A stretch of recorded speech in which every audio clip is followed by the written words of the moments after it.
எங்க அம்மாவை பார்த்தா பாத்துக்கிட்டே நான் தலைவனை பார்த்தா பார்க்க மாட்டே இருப்பான். பார்க்கிறத திரும்ப உயர் காலையில போகும்போது பார்த்தாங்க, வரும்போது பார்ப்பான். உன்னை ஒரு முறைக்கு மேல மறுமுறை பார்க்க முடியுமா? விஜய்க்கு என்னையா நீ அறிவை வளர்த்துக்க இல்லைன்னா பக்கத்தில் இருக்கணும்னா சும்மா இந்த ஜாதா அடிக்கிறேன். இந்த ஜாதா அடிக்கிறதுனாலேயே சில பேர் எடுக்கிறாங்க. ஜாதா அடிக்கிற ஒவ்வொரு கட்சியும் எடுக்கிறாங்க, ஒவ்வொரு கட்சியும் ஜாதா அடிக்கிறாங்க. ஆனாலும் கூட ஜாதா அடிப்பவர்கிட்ட கொஞ்சம் நிதானமாக இருக்கணும். அவன் தான் தப்பிப்பான். புரட்சி தலைவர்கிட்ட பேச முடியுமா? புரட்சி தலைவர் அம்மாட்ட பேச முடியுமா?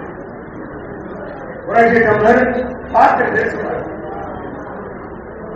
சொல்றேன், விஜய் அவர்கள் சொல்கிறார். அதனால தொழிலாளர் தோழர்களே, நீங்க இந்த ஆட்சியை நம்பிவிடாதீங்க.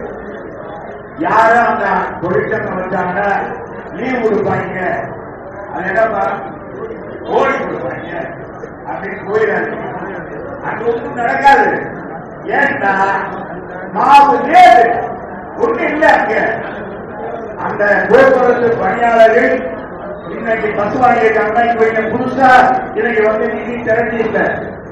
இங்கே சொன்னாங்க உலக வங்கிட்ட நீ கடன் வாங்கணும்னா வெள்ளை இங்க கொடுத்துட்ட எந்த எவ்வளவு கடன் அப்படியே போய் உலக வங்கியை கொடுப்பான். அப்புறம் எப்படி புது பஸ் இயங்கும், பழைய பஸ் எப்படிங்க? போக்குவரத்து தொழிலாளர் என்றைக்கும் மறக்கக்கூடாது. இங்கிருந்து திராவிட முன்னேற்ற கழகத்தை சேர்ந்த தொழிலாளர்களாக இருந்தார்கள். எந்த தொழிலாளர் போக்குவரத்து தொழிலாளராக இருந்தாலும் கருணாநிதி தலைமையில ஆட்சி இருக்கும்போது 2006 2011 கூட பாத்தீங்கன்னா இந்த பணிமனை இருக்குமா, போக்குவரத்து தொழிலாளருக்கு பாதுகாப்பு இருக்குமா என்ற அச்ச உணர்வு இருந்துச்சா இல்லையா? தொழிலாளர் தானே, நமக்கு பாதுகாப்பு இருக்குமா?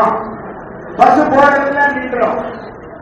அனைத்து கிளைகளில் இருக்கிற இடங்களும் அன்னைக்கு அகமாக வைக்கப்பட்டது. திராவிட அம்மா வந்துதான் சீர்படுத்தி உங்களுக்கு பணி பாதுகாப்பு கொடுக்கிறது மட்டுமல்ல, பணியில உயர்வு, பதவி உயர்வு, அதே சம்பள உயர்வும் கொடுத்தவர் புரட்சி தமிழர் எடப்பாடியார். இதை அன்பு தொழிலாளர்களே, தோழர்களே, உங்களுக்கு அரணாக துணையாக இருக்கக்கூடிய அண்ணா திராவிட முன்னேற்ற கழகம் ஒன்றுதான் என்பதை நீங்கள் புரிந்து கொண்டு செயல்படுங்கள். இந்த இயக்கத்தை பாடுவதே சிறப்பு, இந்த இயக்கத்தில் தொண்டராக இருப்பதே சிறப்பு என்பதை இந்த நேரத்தில் தெரிவித்து உங்களிடம் பார்ப்பதை அகமகிழ்கிறேன். நீங்கள் தான் இந்த இயக்கத்துடைய நாடி நலமாக நாம் இந்த இயக்கத்தை வளர்க்கப் போகிறோம். இந்த இயக்கம் நிச்சயமாக மீண்டும் அண்ணா திராவிட முன்னேற்ற கழக ஆட்சி அமையும் சிறப்பாக வருவார் என்று கூறி வாய்ப்பு